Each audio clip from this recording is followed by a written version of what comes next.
భగీరథపై vigilance విచారణ రాష్ట్ర ప్రభుత్వ యోజన త్వరలోనే దర్యాప్తునకు ఆదేశించే అవకాశం. రాష్ట్రంలోని ప్రతి ఇంటికి రక్షిత మంచినీటిని అందించే లక్ష్యంతో గత సర్కారు అమలు చేసిన మిషన్ భగీరథ పథకం పనులపై విజిలెన్స్ అండ్ ఎన్ఫోర్స్మెంట్ దర్యాప్తునకు ఆదేశించాలని రాష్ట్ర ప్రభుత్వం నిర్ణయించినట్టు తెలిసింది. కాంగ్రెస్ పార్టీ ఏమంటుందంటే మిషన్ భగీరథ, మిషన్ కాకతీయ విషయంలో చాలా అవినీతి జరిగింది. ఈ అవినీతి పరుడు ఎవరు అనేది రేపు చర్చించి ఈ విషయంలో ప్రజలకు తెలియజేస్తుంటారు కాంగ్రెస్ వాళ్ళు. సో రాష్ట్రంలోని ప్రతి ఇంటికి రక్షిత మంచినీటిని అందించే విషయంలో అండ్ మిషన్ భగీరథ పనులపై విజిలెన్స్ అండ్ ఎన్ఫోర్స్మెంట్ దర్యాప్తునకు ఆదేశించాలని రాష్ట్ర ప్రభుత్వం నిర్ణయించినట్టు తెలుస్తుంది. ఈ విషయంపై దర్యాప్తు సంస్థ అధికారులతో సీఎం రేవంత్ రెడ్డి ఇప్పటికే చర్చించినట్లు సమాచారం.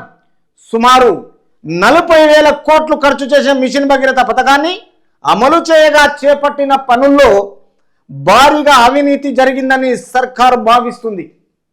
సో ఎంత అవినీతి జరిగింది? 40,000 కోట్ల అవినీతి జరిగిందని.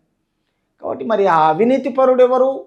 రేపు అధికార పార్టీల్లో కాంగ్రెస్ ప్రభుత్వం చూపిస్తూ ఉంటుంది ఆ లెక్కలలో ఎంత తేడా జరిగింది, ఎంత అవినీతి జరిగింది, తెలుగు రాష్ట్ర ప్రజలను ఇంత మోసం చేస్తే ఇది ఎంతవరకు కరెక్టు, ఈ నియంత పాలన చేయడంలో ప్రజలకు చూపించకపోతే ఎవరు సొమ్మని ఖర్చు పెట్టిండ్రు, ఎవరు సొమ్మని కాంట్రాక్టులకు ఇచ్చిండ్రు, ఎవరు సొమ్మని కొనకుండా పరికరాలు కొన్నట్టుగా బిల్స్ పెట్టినారు.